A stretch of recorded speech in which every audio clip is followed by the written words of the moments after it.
Welcome to Finance with Fairbanks, where real-world finance comes to life.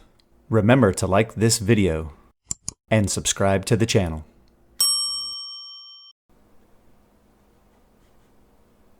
Hello and welcome to another video. My name is Dr. Fairbanks, and in this video we are going to work calculations from the bond chapter.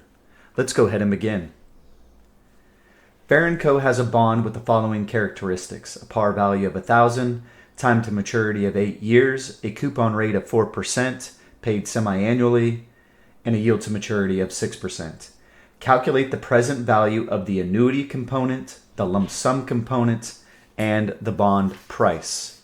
So we'll go ahead and set up our time value of money parameters 3 times. All right, the reason we set this up 3 times is because first we're going to find the present value of the coupon payments or interest payments, which we know is an ordinary annuity. Then we're going to find the present value of the lump sum cash flow or the principal amount. And we know that if we take the sum of these 2 present values, that it should equal the bond's price. And that's what we will do in the last step. All right, let's go ahead and plug in the inputs here from the problem. We know that the time to maturity is 8 years, but we're going to multiply that by 2. And so we have 16 semi-annual periods.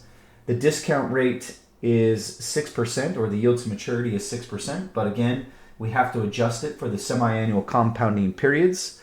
That's going to be 3%. In this first part of the problem, we're just trying to find the present value of the annuity component. So my FV is going to be 0. For the period payments, we're going to take that coupon rate of 4%. We'll go ahead and divide it by 2 and then multiply it by the initial par value of 1,000. That means that the interest payments that are being made on this bond are $20 every 6 months.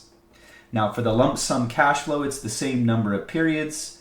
It's the same discount rate. We're trying to find the present value. There is no period payment because we're just trying to find the present value of the principal amount that is to be received at the end of year 8 or 16 semi-annual periods from now. And then we'll go ahead and combine it all. That's 16 semi-annual periods, 3% semi-annual rate. We're trying to find the bond's price. We do now have the coupon payment of $20, that's the annuity, and then we have the future value of 1,000. Okay, let's plug this into our financial calculator. 16 and N, 3 and IY, 20 for my payment, 0 for my future value. Now when I compute the present value here, I am finding the present value of the ordinary annuity of those interest payments essentially. And those annuity payments or those interest payments are worth $251.22. Next, we'll go ahead and find the present value of the lump sum cash flow. I'm going to leave everything in my TVM inputs. I'm not going to clear it, but I am going to set the payment equal to 0 and the future value equal to 1,000. And now I will recompute the present value. And I find that the present value of the lump sum cash flow is $623.17. Now, if I add these 2 values together, I will find that the bond's price is $874.39. It is trading at a discount to par value. I should have known that before I started the problem because the coupon rate or the stated rate on this bond is much lower than the market rate or the yield to maturity. So it should be selling for less than $1,000. But let's put it all together in our time value of money inputs. I'm just going to add the payment back now and recompute the present value. And I find that the price of this bond is $874.39. And again, it's trading at a discount.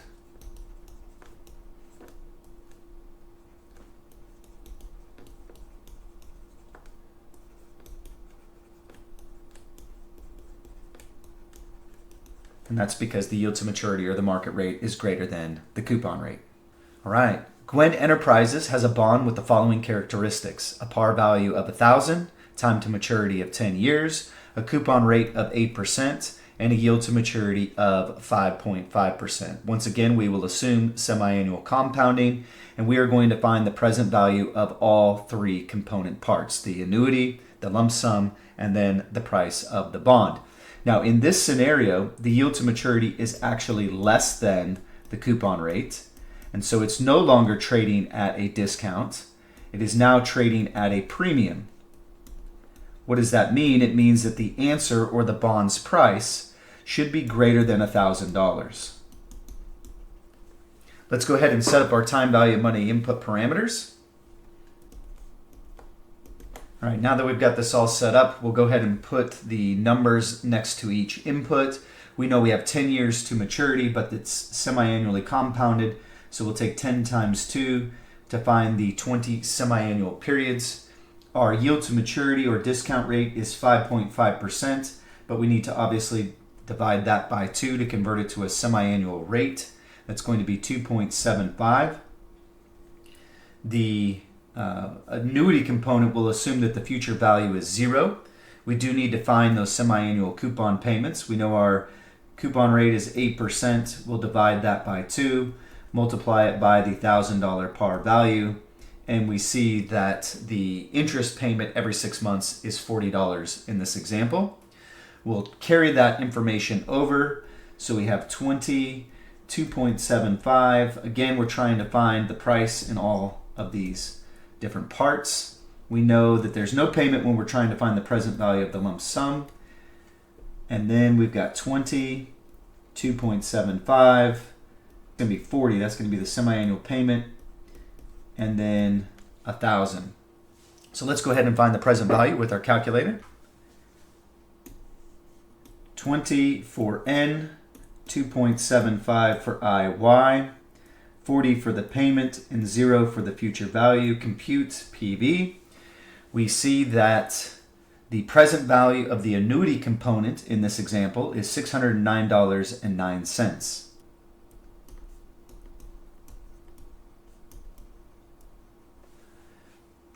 Now we're going to set the payment equal to 0 and enter in the future value of 1,000. That's the par value. We're going to recompute the present value, and we find that the present value of the lump sum cash flow today is $581.25.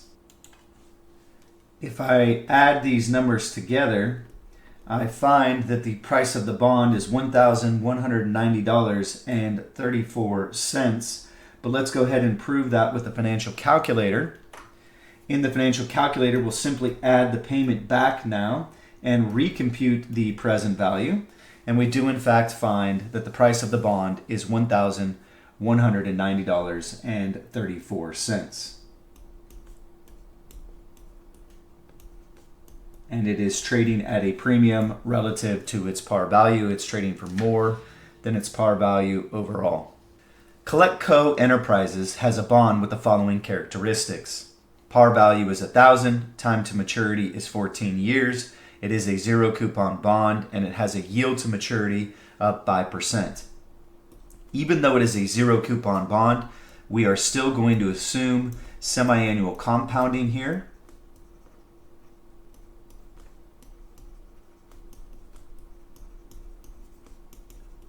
And we want to find the present value of the bond. There's no reason here to find the three different parts because the present value of the annuity component is 0 and the price of the bond is simply equal to the present value of the lump sum cash flow. Recall from lecture that a 0 coupon bond is purely a pure discount loan.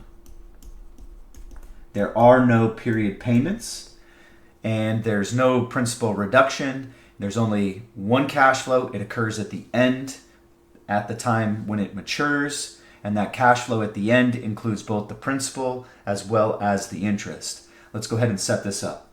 All right, we have 14 years to maturity, but it's semi-annually compounded, so we'll multiply by 2. We have 28 semi-annual compounding periods. We have a yield to maturity of 5%, but we'll divide that by 2 to find the semi-annual rate, 2.5. We are looking for the present value. There are no period payments because this is a zero coupon bond, and we expect to receive the $1,000 back at maturity. Let's go ahead and find the price. So we have 28 for N, we have 2.5 for IY, 0 for my payment, and $1,000 for the future value.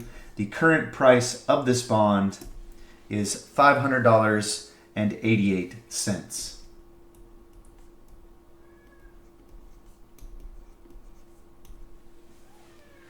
That means at maturity of this $1,000, the $500.88 is the principal, which means that there are $499.12 worth of interest in this loan. King Cash Inc. has a bond with the following characteristics. Par value of $1,000, time to maturity of 15 years. The coupon rate is 6%. The original yield to maturity is 6%. And then the new yield is 7%. Calculate the percentage change in the price of the bond. Well, first we need an equation for the percentage change in price. And so the percentage change in price equals the new price minus the old price, all divided by the old price. Now, I can also write this as just the price when it's new, or the new yield to maturity, divided by the price when it's old, and just subtract 1. Mathematically, those are identical.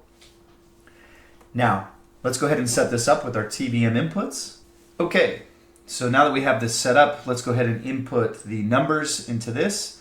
We have 15 years to maturity, but again, it's semi-annually compounded, so there are 30 semi-annual periods here. The yield to maturity originally is 6%. We'll go ahead and divide that by 2. That's going to equal 3. We are trying to find the price. The period payment is the coupon rate of 6% divided by 2 times the par value. That's going to equal $30. And the future value is $1,000. Now, I didn't really need to set this up because we know that if a bond's yield to maturity is equal to its coupon rate, that it's trading at its par value. And since it's trading at its par value, we know that its price should be $1,000. But let's go ahead and verify this with the financial calculator. So we'll put 30 for N, 3 for IY, 30 for my payment, and 1,000 for my future value. Compute PV. Sure enough, the price of the bond initially with its original yield to maturity is $1,000. Okay, setting up the inputs for the new price, same time to maturity, different yield to maturity though. We have 7%. We're going to divide that by 2. We now have a 3.5% semi-annual rate. Because the interest rate went up, we should see the price of the bond go down. They are inversely related. The coupon payments aren't going to change, and neither is the face value or par value. So all I'm going to do in my time value money calculator is I'm going to type 3.5 and hit IY, recompute the present value for this bond. I find that the new bond's price with this initial shock in yield to maturity, the yield to maturity went up, is now $908.04. Now that we know the original price and the new price, we can use our formula here. So we'll take 908.04, we'll divide that by 1,000, and we will subtract 1 to find the percentage change in price. Now the percentage change in price should be negative here because the bond price did go down because the yield to maturity went up. So we'll take the 908.04, we'll divide it by 1,000, and we will subtract 1. And we can see that this 100 basis point or 1% increase in yield to maturity caused the bond price to fall by about 9.2%. All right, Fair & Co. has a bond with the following characteristics: a par value of 1,000, a time to maturity of 5 years, a coupon rate of 6% paid semi-annually, and a price of 88% of par. We want to find the current yield as well as the yield to maturity. The first thing that I recognize here is that this bond is trading at a discount. And so we know that the following relationship must hold. That is that the coupon rate must be less than the current yield, which must be less than the yield to maturity. So as I'm solving for this information, that relation should hold, again, because it's trading for less than 100% of its par value. In this example, it's 88% of par. We know the mathematical equation for the current yield. The current yield is equal to the annual dollar coupon divided by the price.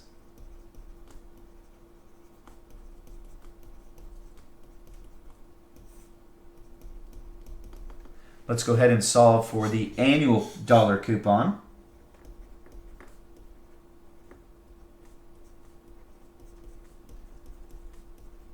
That's going to equal the 6% coupon rate times the $1,000 par value. So on an annualized basis, the coupon is $60, or the total interest paid in that year is $60. To find the price, because it's a price quote and it's 88% of par, we're going to take 88% times the $1,000 par value, and we find that the price of the bond is $880. So the current yield is 60 divided by 880. And we find that the current yield on this bond is 6.82%. All right, next up, we're going to find the yield to maturity on this bond. We'll go ahead and set up our TVM inputs. Now remember, the yield to maturity is the market rate. This is going to be solved through the IY key on our financial calculator. It is semi-annually compounded. We have 5 years to maturity. We take 5 times 2 to find 10 semi-annual periods. We know the price of the bond. It's $880. Notice that I did put a negative sign in there because my cash flows have to have a story. The story is that I'm purchasing this bond. That's a cash outflow. I'm then going to receive these interest payments. We're going to take the $60 that we found on an annual coupon basis and divide it by 2. That means that we're going to receive $30 every 6 months. And at maturity, we will also receive our par value back, the $1,000. Let's go ahead and find the yield to maturity. 10 and N, 880 negative for the present value, $30 for the payment, $1,000 for the future value. Compute IY. We find that the semi-annual rate is 4.52%. Now, that's not it, because we're not done. We need to multiply it by 2 to convert it to an annual rate. So we multiply that by 2, and we find that the yield to maturity is 9.036%.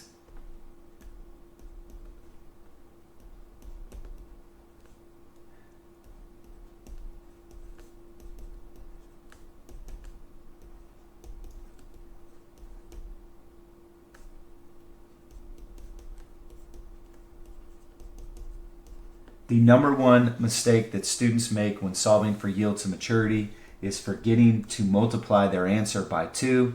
Because everything is in a semi-annual framework, we have semi-annual periods, we have a semi-annual payment. When I solve for IY, I'm finding a semi-annual rate, and we need to convert it to an annual rate because that's how we express the yield to maturity. Did our relationship hold? It absolutely did. We know that the coupon rate is 6%. We know that the current yield is 6.82%, and we found that the yield to maturity on this bond was 9.0357%. Gwen Enterprises has a bond with the following characteristics: a par value of $1,000, time to maturity of 20 years, a coupon rate of 4.5%, paid on a semi-annual basis. The price of this bond is 112% of par value. We know that this bond is trading at a premium because it's more than 100% of its par value.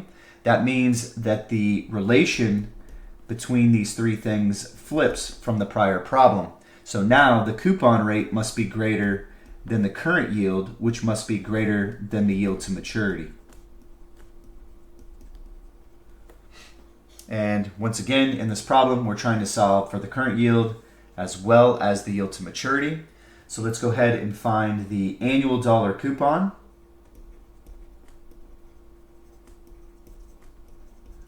The annual dollar coupon is that 4.5% times the $1,000 par value, or $45. The price of the bond is the 112% of par times the $1,000 par value, or $1,120. Thus, the current yield is equal to 45 over 1,120. And we find that the current yield on this bond is 4%. All right, next up, we'll go ahead and set up our TVM inputs so that we can find the yield to maturity. This bond has 20 years to maturity, but it's semi-annually compounded, so we'll multiply by 2. That means we have 40 semi-annual periods. We have a price of $1,120. The annual payment was $45, but we'll go ahead and divide that by 2 to find our semi-annual interest payment of $22.50. And then the par value is $1,000. Let's go ahead and solve for IY. 40 for N, 1,120 negative for the present value, $22.50 for the coupon payments, and $1,000 for the future value. Compute IY. We find that the semi-annual interest rate in this problem is 1.825%, but we then need to multiply this by 2 to find the annualized yield to maturity of 3.65%.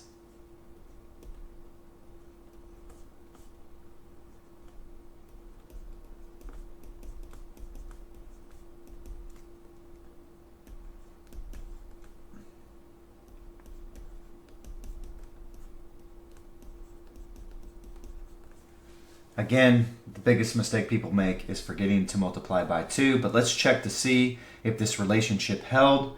We have a coupon rate of 4.5%.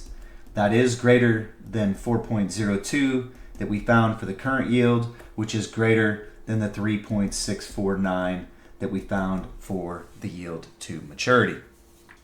All right, Coletco has a bond with the following characteristics: par value of 1,000, time to maturity of 10 years, a yield to maturity of 5.25%, a price of 112% of par value. We will assume semi-annual compounding. Let's go ahead and write that on the slide. And in this problem, we are asked to find the current yield as well as the stated coupon rate on this bond. Well, before we can find the current yield, we have to find the coupon rate. So let's go ahead and set up our TVM inputs. All right, now that we have these set up, let's go ahead and plug in our information. We have 10 years times 2. That gives us 20 semi-annual periods. We have a yield to maturity of 5.25%. We'll go ahead and divide that by 2. That gets us a semi-annual interest rate of 2.625%. We know the price of the security is $1,120. How did we arrive at that? We took the 112% and we multiplied it by the par value of 1,000. We are trying to find the period payment here. We know that the future value is 1,000. Let's go ahead and solve for the payment. All right, 20 for N, 2.625 for IY, 1,020 negative for the present value, 1,000 for the future value. Compute the payments. I find that the period payment is $34.04. Now what we have to realize is that this $34.04 is the semi-annual interest payment or semi-annual coupon payment.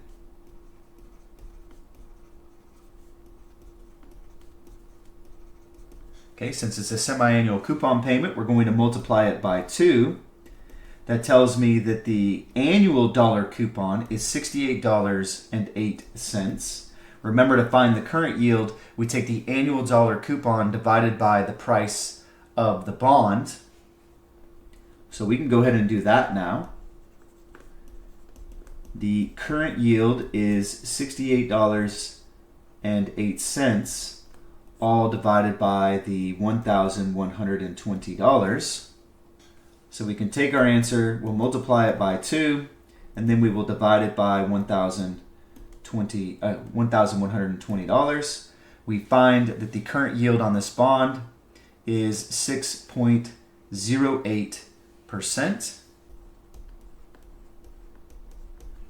The last step here is we need to find the stated coupon rate on this bond. Well, we have the annual dollar coupon, so all we have to do now is divide it by 1,000, its par value. And we find that the annual coupon rate, the stated rate on this bond, is 6.808%.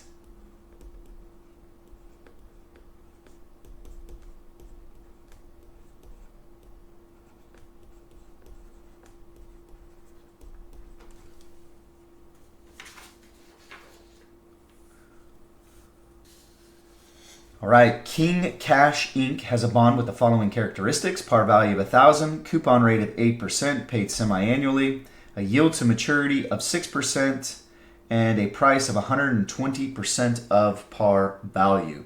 Calculate the time to maturity remaining on this bond. We'll go ahead and set up our TBM inputs. We know that the yield to maturity is 6, but it's semi-annually compounded, so we'll divide that by 2. That gives me a semi-annual rate of 3%. We know that the price of the bond is $1,200. Again, how did we arrive at that? We took the price quote of 120% of par and we multiplied it by the $1,000 par value. We know that the coupon rate is 8%, so we take the 8%, we divide it by 2, we multiply it by the par value. We find that the payment is 40, and we know that the future value or face value on this bond is 1,000. So we're trying to solve for the number of semi-annual periods first. Let's go ahead and do that. We'll plug in 3 for IY, $1,200 negative for PV, 40 for my payments, 1,000 for my future value, compute N, and I find that there are 31 semi-annual periods remaining on this bond.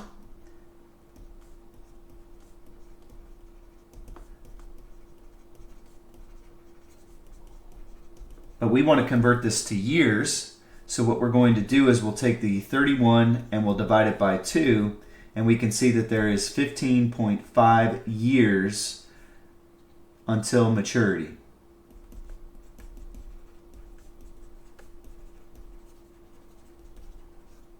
Given the following bond quote, we have a maturity date of April 15th, 2032. We have a bid price of 112.051% of par. We have an ask price of 112.25% of par.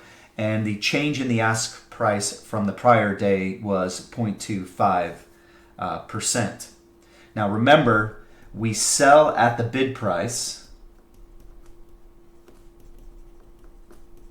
and we buy at the ask price.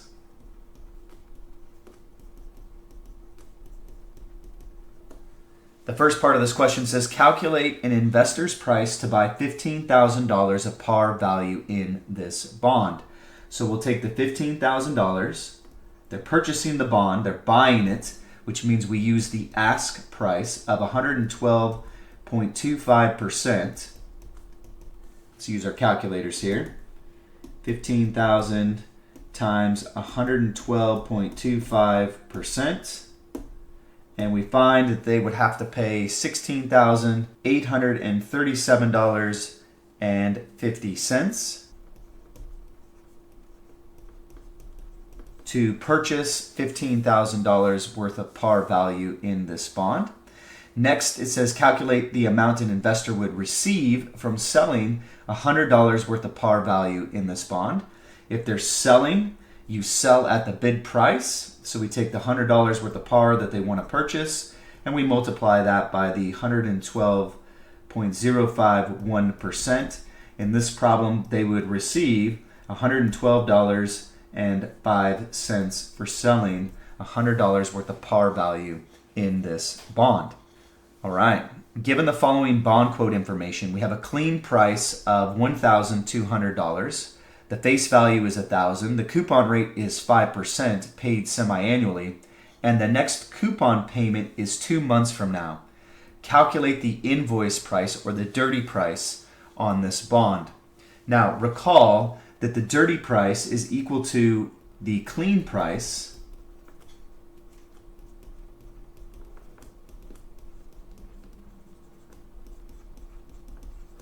plus any accrued interest. Now they're keeping it really simple here with this example by not using days. And in industry, we would use the number of actual days, but that's okay. We'll keep it really simple here. And so we have 2 months. Let's look at a timeline real quick. Let's look at a timeline. We know that these are paid semi-annually. So between coupons, we know that there are 6 months. Okay, 6 months between coupons. We know that the next coupon payment is 2 months from today. That means that there is 4 months that have already transpired. And in order for us to calculate the accrued interest, what we're going to do is we're going to take the coupon payment and we're going to multiply it by 4 divided by 6. Now you're wondering, why 4 divided by 6? Well, this is the accrued interest period. This is what we're trying to calculate. And we know that there's 4 months in a 6-month period of time. So whoever owns this bond that's selling it to me is going to receive 2/3 of that next coupon payment. Let's go ahead and find this semi-annual coupon payment. So we take the 5%, we divide it by 2, and we multiply it by 1,000. And we find that the semi-annual coupon payments that are being made on this bond is $25. So our dirty price is the clean price, the $1,200, plus 25 times 4/6. We'll take the 25 times 4 divided by 6. We see that that's $16.67. We'll go ahead and add that to the $1,200 clean price, the quoted price, and we find that we would have to pay to acquire this bond $1,216.67.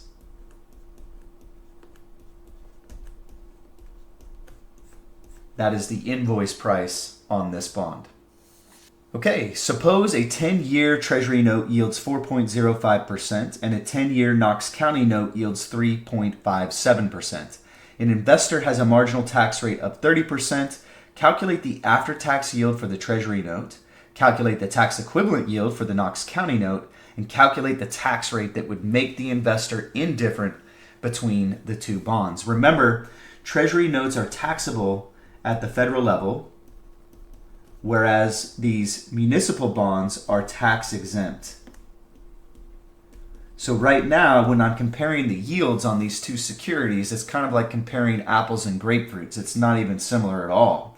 So what I need to do is I need to adjust one or the other. It doesn't matter which direction I go or which one I adjust, but once I make that adjustment, I can do the comparison and make a decision as to which one I should purchase based on my marginal tax rate. The good news here is if we do this both ways, we should come to the same exact conclusion. So let's go ahead and first find the after-tax yield on the Treasury note.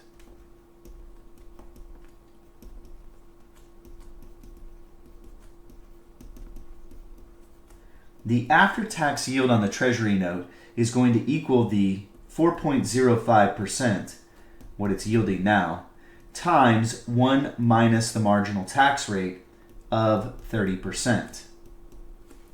Let's do this in the calculator. So I take 4.05 and I multiply it by 0.7. Why 0.7? That's 1 minus the 30% marginal tax rate. And I find that the after-tax yield on this Treasury note is 2.835%.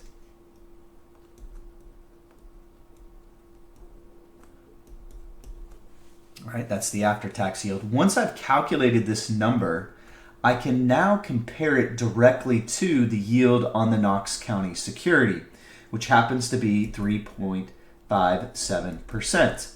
And the conclusion here is, if I'm comparing these two yields, obviously I would prefer the 3.57% versus the 2.835%. They're comparable now because we've taken the Treasury yield and we've adjusted it for the taxes that would be owed based on our marginal tax rate. Remember, we're not going to pay any taxes on this 3.5%. So in this example, the investor would prefer the Knox County note.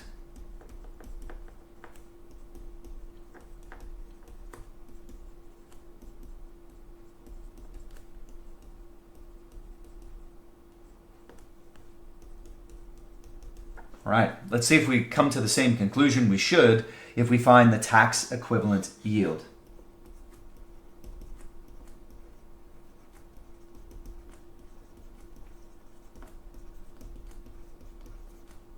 Now, the tax equivalent yield, to find this, we take the Knox County yield, the 3.57%, and this time we simply divide it by 1 minus the marginal tax rate of 30%. What this is essentially doing is it's saying, what would a taxable bond need to yield in order for us to be indifferent between that taxable bond and this specific municipal bond, given our 30% marginal tax rate. So I will take the 3.57, I'll divide it by the 0.7, that's 1 minus the 30% marginal tax rate, and I find that tax equivalent bonds would need to yield 5.1% in order for me to be indifferent between that Knox County bond and a taxable bond. So this is the tax equivalent yield of the Knox County bond. Now I can compare it directly to the 4.05% of that Treasury note. Once again, we come to the same conclusion that the investor would prefer the Knox County note overall. All right, the last part of this question is asking us to find, well, what is the tax rate of indifference? I call this T star. T star is equal to 1 minus the tax exempt yield, which is, in this example, the 3.57%, all divided by the taxable yield, which is the Treasury note of 4.05%. So we take 1 minus the 3.57%, all divided by the 4.05%. Let's do this in the calculator. 1 minus, open parentheses, 3.57 divided by 4.05, and we find that the marginal tax rate of indifference would be 11.85%. What does that mean? It's great that we can do the math, but we also need to interpret the number. If an investor's marginal tax rate is below 11.85%, then they would prefer the Treasury note. Anyone who has a marginal tax rate that's greater than this 11.85% would prefer the Knox County note. Now, again, this is assuming similar risk and similar times to maturity across the board, but that's the comparison that we would want to make. We are now moving into our discussion of the relation between nominal interest rates, real interest rates, and inflation. To do that, we're going to need two equations, and it all comes from what is known as the Fisher equation. Irving Fisher recognized a relationship, and he said the nominal interest rate is equal to the real interest rate plus some expectation for inflation, which I use as pi. So pi is just inflation here in this example. This is what I call the approximate equation. Now we can rearrange this equation pretty easily to solve for, if we're given two of the three parameters, solve for the third parameter. That's not too terrible. But the exact equation is a little bit more complex. It looks like this. 1 plus the nominal rate is equal to 1 plus the real rate times 1 plus inflation. That's the exact equation. And of course, we can rearrange this as well. It's just a little bit more complicated. It takes a little bit more algebra to get to these answers. So in this question, it says, suppose the real rate of return is 3%. The inflation rate is 5%. What would the nominal rate of return be using the exact and approximate equations? So let's do the approximate first. That one's easy. We know that the real rate is 3%. We know that the inflation rate is 5%. So all we have to do now to find the nominal rate is simply add those together. And we find that the nominal interest rate would need to be 8% overall.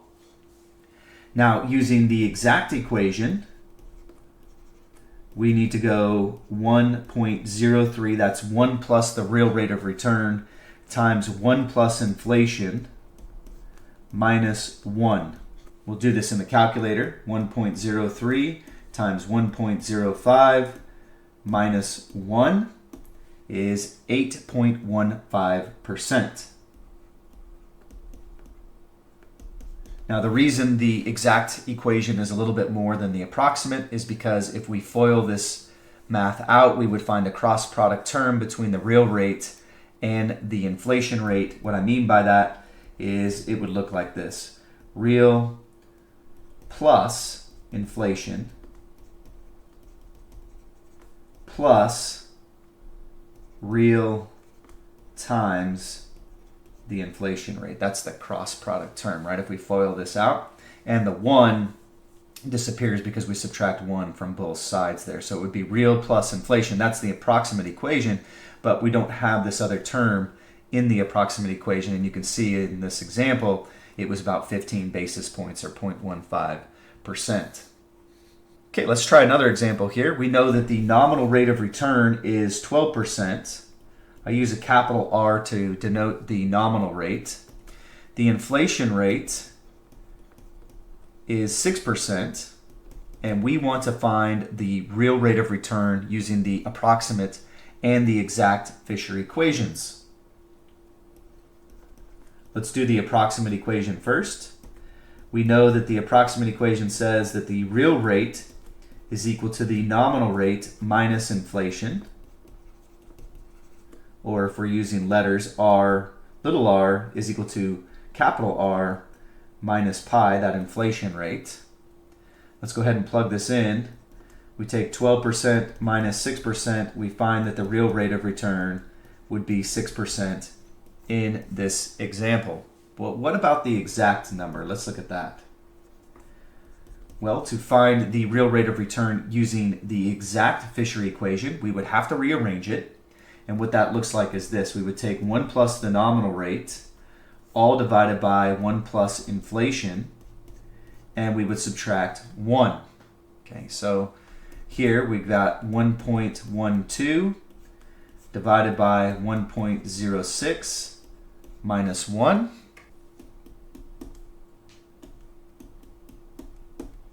And we find that the exact real rate of return would be 5.66%. All right, last question in this video. We're given a real rate of return of 2%, a nominal rate of return of 5%. What is the expected inflation rate on this investment using the exact and approximate Fisher equations? So what do we know? We know R, or the real rate, is 2%. We know capital R, the nominal rate, is 5%. Based on the approximate Fisher equation, we know that inflation is equal to the nominal rate minus the real rate, or 5% minus the 2%. And so we find that the inflation rate is 3% using the approximate equation. Using the exact equation, we know that inflation is equal to 1 plus the nominal rate divided by 1 plus the real rate minus 1. That means it would be 1.05 divided by 1.02 minus 1. 1.05 divided by 1.02 minus 1. We find that the exact inflation rate here would be 2.94%. All right, folks, that concludes our calculations for the bond unit. We'll see you in the next video. Remember to smash that like button and subscribe to the channel. Until next time, goodbye.